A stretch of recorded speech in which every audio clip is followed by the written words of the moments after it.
I mean, with all those thoughts here in place, we're going to be jumping into the draft here for game number 3. It's Echo on the blue, RRQ on the red. Bands very similar here, and right away, snapped up like that. There's the carry in the hands of Benny Q wants to give it another go. Efusion, it's... We've seen this before. We've seen this before. Same, all right. Oh, so it's Farsa instead. Okay. They want to make sure that there is no way for, there is always a way for them to tag the backliners. Diggy is still open for RQ Hoshi. That might be off a consideration right now.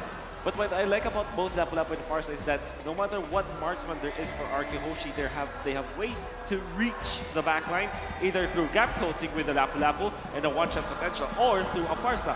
Combine them together, no marksman is safe. This is going to be an interesting one because, again, this adjustment by making sure that you yourself have an artillery mage means that Sanji, even though he's going to be quote-unquote slower to get into the right position, the extra range that he gets from the Feathered Airstrike could make the difference if we see RQ locking in something like Diggy. But instead, they're going to go for the Beatrix this time around. They're prioritizing having lane control rather than lane dominance. One thing, too, about Sanji specifically as a player, we know that he loves to pull off those crazy plays with the flicker, right? So with him having this Farsa in his hand, you're going to expect that too. Whereas still, even when you lock in this Eve here, you want to be able to build upon the utility mindset for this match, right? You want to be able to do that. But again, you're complementing it with the Yuzhong pick, which we have said in this series specifically, or even throughout the tournament, it's been crucial for a lot of these teams' success. Yeah, and honestly, if we're talking about success, we have to talk about supports because, again, nobody has revealed their supports, and they've just mirrored each other the entire way. I was thinking maybe Karina might get picked up early, or just maybe some foreshadowing, but Echo, immediately take it off. I'm expecting another assassin. There could be a chance that even Lolita might get banned off inside of Echo once more, so it denies RQ a way to disengage from fights. Or maybe a Martis as well, because those are the heroes that Albert really like to play. You kind of want to have a sustained hero here if you're RRQ. Hoshi, surely the Yuzhong will be eventually tanky, but you're gonna have to have a frontline so that both Eve as well as the Beatrix will have great positioning. That's also the reason why they ban out the Cho here, because they don't want Yaoi to have a hero that can go to the backlines. There's the Barrett's ban. Are we looking for a Ling pick for RQ? Yo, that's what I was thinking. I was thinking that RRQ are telling, yo, Cartesi, show up. You have a skin around you. We want an assassin. Well, I mean, let's take a look at the quote here, and that might be the story, right? Carl Teasy, I think we're the best team. I'm a team player right now, so I don't care about the stats or MVP. I've been there. He's been there, he's done that, right? Carl Teasy on the best jungler for M4. So even though that's the case, oh, good solid last ban, by the way. Diggy's taken out. There's the Grok. I mean, come on, Echo. Give it to him. Give it to your boy. So it's Atlas to go with, okay, are we seeing like Hayabusa or Link this time? Coming up from Echo. Come on. I'm so excited here. I can't wait to see Cartesi on an assassin. He showed up big time. He's been there, like the quote says, during M2.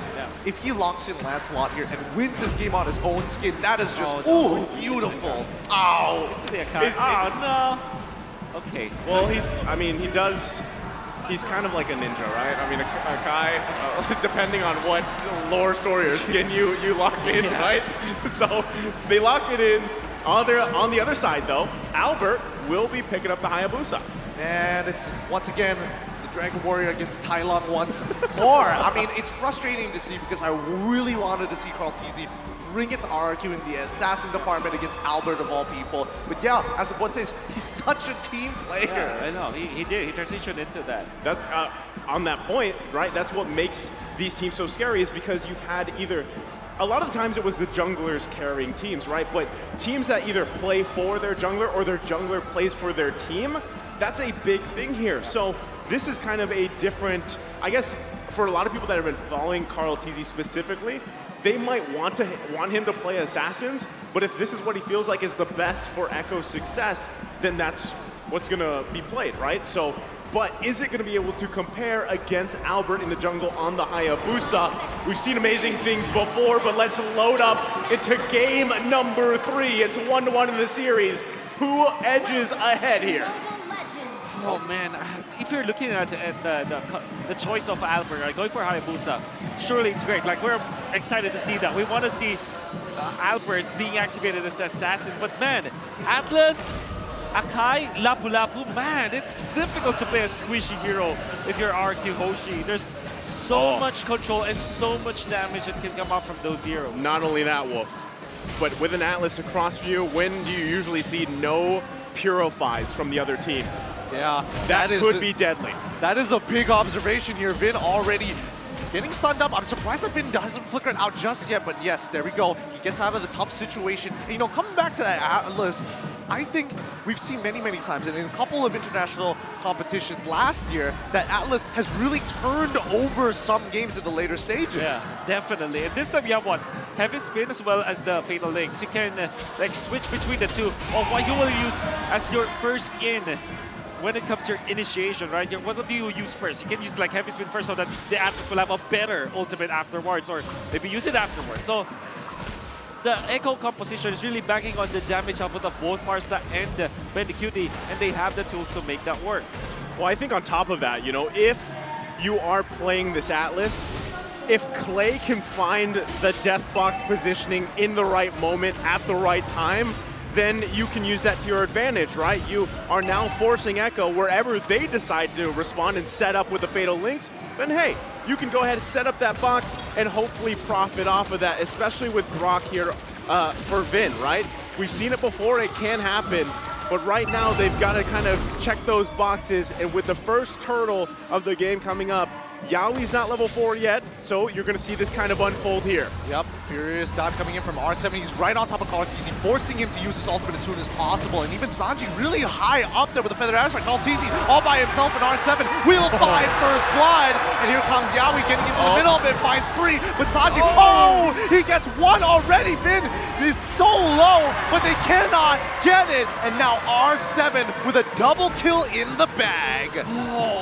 Great exchange from both teams. Echo starting with Sanford poking the Hayabusa, putting him low, forcing the Quad Shadow. But then again, Echo was forced to utilize Kaltizi's ultimate far too early. The reset was there for RRQ, and then of course damage coming up from Clay's ultimate afterwards. Fortunately for Echo, they have Yaoi's ultimate available there. He got level 4 just in time to pop the Flicker and the Fatal Links onto 3 members of RRQ. Then Sanji dealing the damage. In the end though, RRQ still gets the turtle. Wait, does he know? Yeah, I'm pretty sure you saw Yaoi actually walk between brush to brush here, but he's going to open it up, sees Vin, backs away. Skylar, once again, just needs to maintain control, but Benny QT has been doing such a good job. He's looking for the trade, and now he might get the solo kill. Almost secures it. One more auto attack would have procced and would have gotten the kill. Great response from Skylar there, not to go down. They don't want to give that advantage to either of these gold laners, right? They're going to be battling it out here. And we know, again, how scary carry can be, especially if you get those kills. But Yaoi, going to be the focus, gets out of here just fine. Still, again, RRQ holding on to a very minuscule gold lead. But, I mean, objectively, they're where they want to be, right? Yeah. Continue this up, farm up, and just keep responding, putting pressure around the map. And Skylar not flickering right at the get-go. It allowed him to also force the flicker onto Bandicuti. And the reason why he felt very tanky up until the end is because of the fact that the outer turret energy shields in the gold lane provide 30% damage reduction. And Skylar forcing another flicker and not dying kind of means that the bottom lane is still equalized. I'm more surprised you weren't freaking out that Sanji was about to die there. He gets, I mean, overall, Albert is putting quite a bit of pressure, and I would argue is even opening up a map to open up the map to a certain degree. But let's see down bot side, Tier 1, the shields are getting farmed up for the time being, but Echo, as we mentioned before, just wants to focus on the farm. Yeah, I'm still wondering too, you know, the fact that there is no purifies here for RRQ. If they're just going to completely rely on their reaction time, right, to get out of danger or to have that, basically, I like to call it the athletic flicker out of those bad areas, right? Because, yes, if Yaoi holds on to it, Oh, wait, Zephyr! He actually flies clean. He's going to get this kill, but no, the real one manipulation gives him a shield. He ends up dying regardless. Feathered Airstrike now putting R7 out of this fight. Black Dragon Form in the middle of it. Is he really willing to play with death? Shaw Residue already propped with Sanji Fuka's form, but the backline now in trouble. Cartiz ends up dying. Quad Shadow into the Shadow kill by Albert. He's still alive. Vin, what can he do? Forced to flicker out of there. 2-for-1 trade in favor of Echo. Oh, man, Echo. that was against Sanford, opening up the backlines. Previously, in the first turtle fight, it was against Albert, but this time it was against Clay. Even after the flicker coming out from Clay, we know the one-shot potential coming out from the Lapu Lapu to take out the Eve. Eventually, the follow-up from Yawi allowed for Echo to win the battle afterwards. Unfortunately, though, Albert was still very good with the retribution. All right, let's pull this back for a moment here because I'm trying to figure out where Echo is going to eventually plan their attack on their map. It feels like they're playing defensive, right? Yahweh's opened up the map, but then how does Kaltizi make this play? Well, I guess that what they are waiting for is to at least equalize when it comes to the turtle fight, then activate Benny Cutie. So to answer your question, later on, around 8 minutes time, when you can have Benny Cutie deal the damage with 3 items, that is where you strike. Until this point, Echo, everybody's just buying time. I'm holding you to that 8 minutes on the dot. Yeah, we'll see if Wolf predicts that correctly, right? And the curse doesn't affect him here. But still, going back to the point, I mean, if Benny Cutie can just farm up, great thing, right? That's exactly what he wants to do. Him and Skylar, same scenario, right? None of them have gone down. You see, though, how much of time is actually put on the gold lane for both these teams. You guys mentioned this in the draft. If you can have someone babysit the lane, great. Now, it's a little bit different because Diggy's not constantly there, but still, even Yahweh's paying attention to that lane, trying to give any upper hand possible to their gold laner is the best thing that could happen for both of these teams because even, yes, there's what, 200 gold there. It really doesn't mean much for RRQ, but they have the objectives, right? If they can get this next turtle in about, what, 10 seconds, then that's great for Albert and the squad, can transition into the Lord takes and really set themselves up for success here. Echo, though, knowing all of that, Sanji having 2 kills early on, the burst damage is going to be there. So as long as RRQ can avoid that burst coming out from Echo, Sanford with the setups like this. Oh, I mean, Sanford, he wants it, but the fact is he's got no ult now, and now Albert might have a free kill in his hands. He's walking up Black Dragon form as well. Wall charge doesn't connect, but there we go. Albert secures it. R7 now in some trouble. Smartese pushes him out of position, and now in a 2v1, R7's lead is just enough, but on the bottom side, almost soul kill. Skylar's baiting him into it, and now Albert is going to secure the kill. Oh, he got it. Now that's just disrespectful. Okay. Skylar was just being disrespectful. You put respect on Benny's name. Skylar, I would have really commended what he did because he baited Benny Cutie in there. The TPs were uncalled for though. Because Benny Cutie you want a certainly TP? did. Yeah, there wasn't any escape anymore. Unfortunately, Skylar, that's 100 per. He already did 100 level play, but then he went down because of those TPs. However, though, I want to say, RQ Hoshi, great understanding of how to take turtle number 3. What they did was to stay in the bottom bush, in a right side bush in the middle, I mean, and then it was only R7 who showed himself to Sanford. After Sanford already committed the bravest fighter onto the Yuzhong, that's when they strike. Oh, Kaltizi in some trouble now. Skylar, he lands it. Oh, he's so low, but he's still alive. Sanford with the bravest warrior already in the middle of it. He has to get on out there. Sanji's trying to help him out, but Yawi might be able to find 2. No, only 2. As real one manipulation comes off, they get the kill onto Skylar once again, but they traded kill back, so that's going to be support for gold laner. That's a good trade right here, but still a lot of unfolded there, a lot of ultimates and resources expended, but still RRQ holding on to a little bit of lead, 1.6k. Wolf, how's it looking in terms of items? Okay, so we're looking at Skylar just picking up all the important items like Blade of Desire eventually into his second damage item, but he needs a Wind of Nature. Now that's also true with this Benny Cutie carry. So far, we know that they wanted to activate it at 8 minutes, right?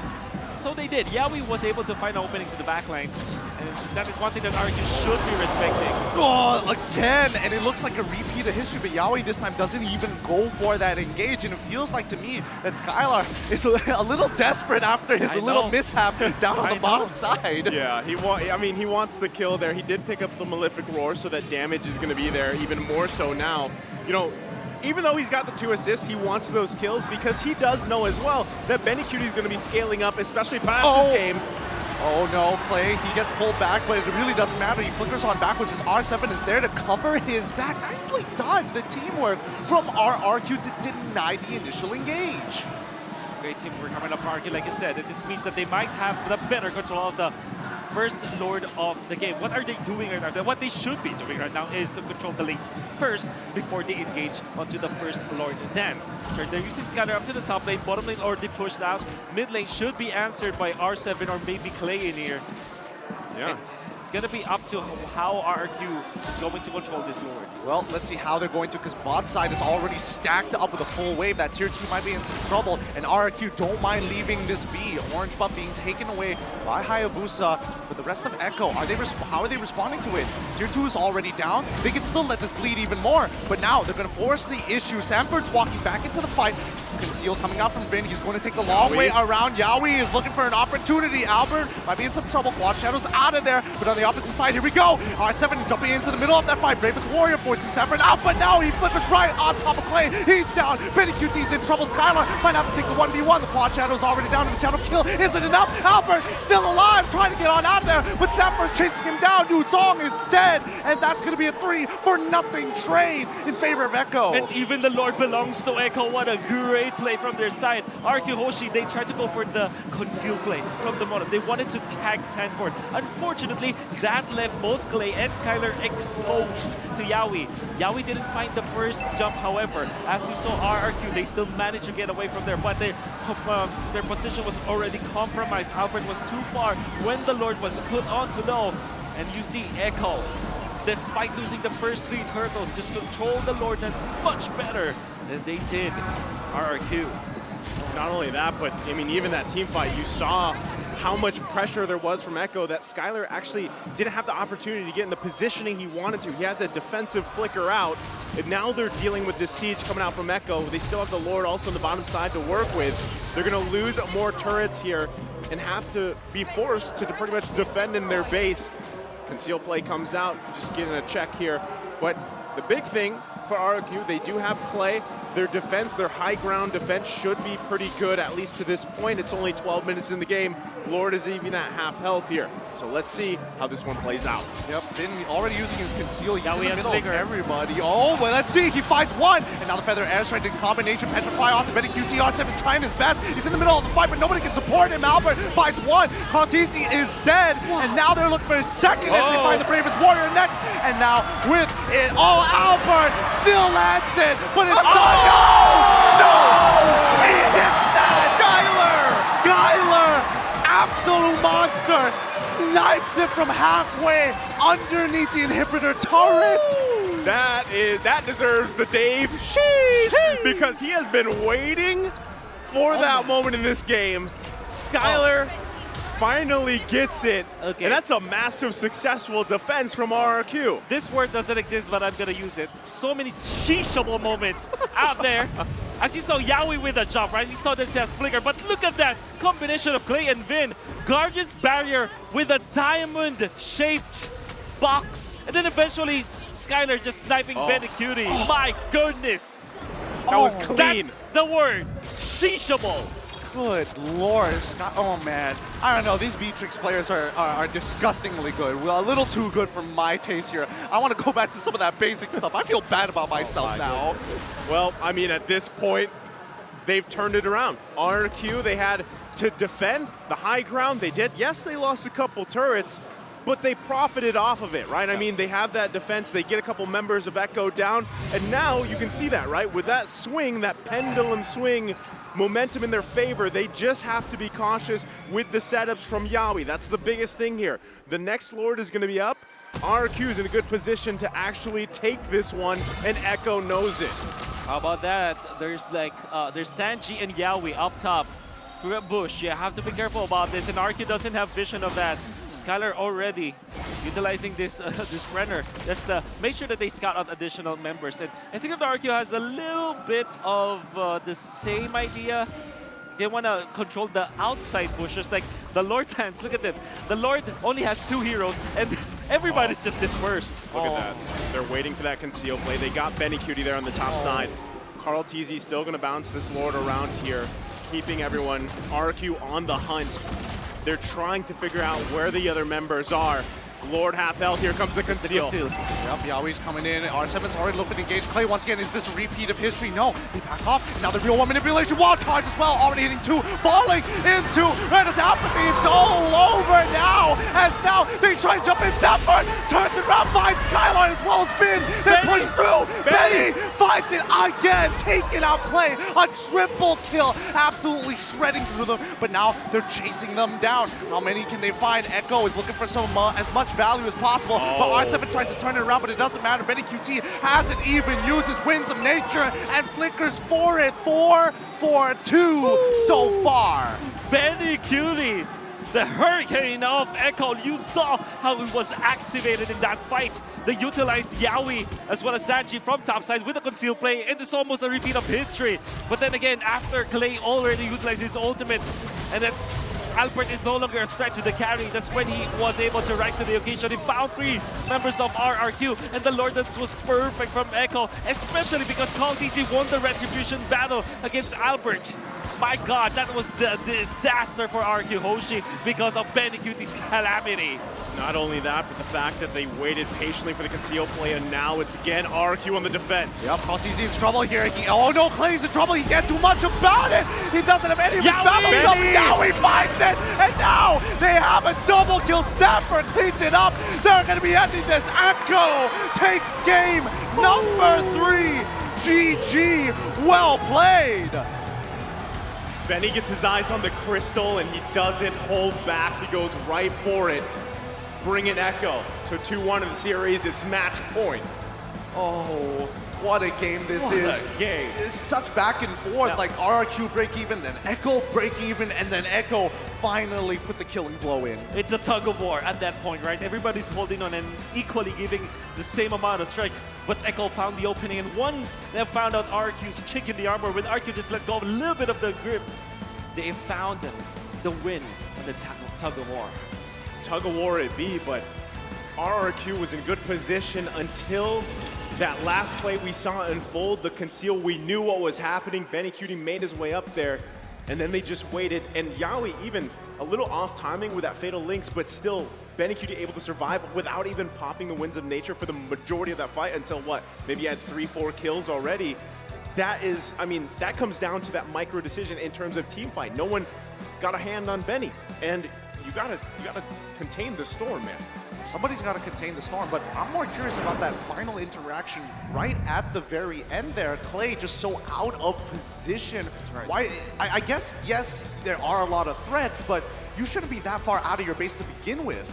Well, what you wanted to do, if you're RRQ Hoshi, you want to get to the backline so that you will be able to attack Benny QT, but Echo kind of played it differently. They didn't allow that to happen. And what happens if most of your initiators just go into the enemy backlines, right? What happens is that you leave your backlines open because there's no one to peel for both Clay and Skylar. And that's exactly what happened. With the crafty plays coming in from Echo, they forced RRQ Hoshi to have a bad formation in the backlines that exposed Clay and allowed Benny QT to do the reverse. Honestly, when people are looking at the VODs for this game, just take note of Echo's pathing across the map, the way that they use their conceals. They're coming up with some really interesting flank angles, which didn't feel very, well, impactful at first, but then you saw the benefit of it and how out of position RRQ, especially at that particular angle towards the top side Lord Pit, nicely done. They do this often. I mean, this is something that Echo is known for, and teams have to be weary of because they're going to do it again, right? But before we have that game broken down by the boys on the analyst stand, we do have to mention TikTok Live Carnival, the Cheer Up for M4. Watch M4 matches on TikTok. Participate in Cheer Up for M4 activities by watching M4 matches on TikTok and using M4 exclusive customized gifts to cheer for the teams. There will be a chance to be on TV and win abundant gifts. So don't forget to join that. And there's even outside of the venue, if you guys are watching here, there's basically a carnival outside. Yeah. So we are going to be throwing this over to our analysts to have them break it down further. I'm sure they have a lot to say. Guys, take it away. Whoa, we have a series in our hand. Let's first talk about the R7 play, though. He was just on the Akai. I mean, what's going on? R7 versus Sanford. I think that's the key focus of last game. Yeah, let's talk about R7 first, right? Because him and Sanford were... No, for real. Him and Sanford were absolutely amazing, right? Enabling his team so much, but this time, Sanford actually got a matchup that he's comfortable with. And guess what? We're gonna take a look at the item builds here to really dissect the item builds this time around because the game was so close. Game 1 was dominant for Echo. Game 2 was then dominant for RRQ, and now, finally get a close game. part of game 3 here has a little bit of deja vu, elements of it, because again, yeah, there is that R7 versus Sanford matchup, and going into the last half of this draft, I kind of read into it and said, you know what, maybe R7 might be overloaded. Maybe he has to start finding Benny and Sanji, and then there might be some analysis paralysis there. And now looking at the way that these two built, obviously, the whole game, my eyes were on Skylar, right? He had like several solid shots, one very specific that took out Benny Cutie. And I can't help but think, did they need more time? To get to the power spike? Yeah. I think they do, right? But funnily enough, you were looking at Skylar, I was actually looking at Sanji, so we're looking at the opposite teams here. But Sanji, the way he played the Farsa was a different Farsa. He wasn't just a damage-dealing poke Farsa, but it's also kind of a distraction. Because, funnily enough, he actually wants R7 and Albert to engage on him, even Vin here, because he has the Winter Truncheon, he has the Flicker to get out of that, and he's baiting so many of the resources for Benny QT to really pop off in these team fights. Miracle, I have a question. For the entire set of RRQ here, not a single person has Purify, even knowing with Alice and Akai. Can you walk us through the reasoning behind that? That's deja vu, right? Deja vu to game number 1. Honestly, right here, it feels like both teams didn't go for Purifies, right? Even though RRQ had Petrifies, had a Grok as well. Echo had a lot of CC, but why? Why did both teams not want to go for Purify? I think it is, again, how both of the teams can make those micro decisions to win the game or lose the game. They can pull it off, we can't. And also Eve, he was using his ultimate as Purify. A few times he was just using the ultimate at the right time to dodge the Fatal Link, and I think that's really, really good play coming out from Clay. So let's break down the team fight participation here. Who do you think is a star on each team? I'm guessing for Echo, when it came down to that last few moments where in Echo we're trying to go for that major lead, Kaltizi just weathered through the early game, right? He wasn't as strong as Albert in cleaning up, because I think that's what you were talking about, Miracle. The fact that there were these fights that RRQ Hoshi had no business staying in, but just were in too deep, and they just needed to finish the job, and indeed they did. But when it mattered, I'm looking at maybe the 9 to 10 minute mark, when Carl Tizzy was just saying, you know what, I'm gonna heavy spin here, I'm gonna take these major objectives, you guys do the rest. I think that's the turning point for the game 3. Yeah, because through the mid game, it seemed like R7, it seemed like Win and Albert had a really good synergy. You know, like they were going in at the same time, they were finding those engages and finding those objectives, but through the late game, it's just not gonna be enough. So let's take a look at MVP. It's going to be Sanford for 113 on a Lapu. Speaking of Sanford, right, again, this man, I mean, take a look at the item builds here. He knows exactly what to go for. He knows that his healing, his sustainability is gonna win him the game, and in these team fights, especially against a Beatrix, a Yves as well, it's these drawn out team fights. He understands the assignment completely, the Oracle, plus the Bloodlust, and even the Queen's Wings to add more sustainability, and on top of that, he cancels out a lot of the regen coming in from the enemy team, the healing. But I do want to talk a little bit about the Purify as well. Why do both teams, you know, hate the Purify so much? We're not seeing it. It's because of the laning, right? You can see with Benny bringing the Flicker, that adds so much to his laning, and especially in terms of chasing the Beatrix, Skylar can't afford to go for the Purify because he's gonna get battered in lane. Yep, and in the case of Sanford, you'll see several times in this game that he used that Flicker to reposition to get the tail end, or at least a majority of the AoE of his skills, specifically his ult, the Bravest Fighter, to make major impact. Do basically maybe 50-60% of what that team fight wanted to go for in Echo's favor. And here in the 5 to 10 minute range, you see that this is the part where Echo wasn't really dominating yet, where they weren't winning clearly. That's why he needed to hunker down and anchor into his XP lane, and then eventually translate into these big team fights. I love the Lapu pick on Sanford because it's similar to like a Benedetta pick, a hero that can carry the game too. You deal a lot of damage on top of just the utility and the initiation that you have. And this Lapu was on the Albert the entire game, right? Like he was making sure Albert wasn't able to do much. Here we go, let's take a look at this first turtle fight here, second turtle fight here. Even though Haya got it, but look at Lapu position. He was doing a lot of damage in the middle of everything. And I think there was a key decision that Echo made, right? Yeah, you look at Sanford. They weren't actively looking for the Hayabusa. They weren't looking for Albert because that's a lost cause. See, yeah, he's gonna be low, but you know that Sanford's gonna find him anyways because of the amount of damage and CC you have on that hero. So again, here at the 15-minute mark, it's clear that RRQ got split up because of, again, a small advantage in positioning that Echo have, which now puts them at match point. I gotta give it to Benny though, massive shout out. Even though Sanford was the MVP here in the end, Benny did so much, and the way he's positioning himself isn't like a normal gold laner. He actually is going to be, he's comfortable flickering forward, playing in front.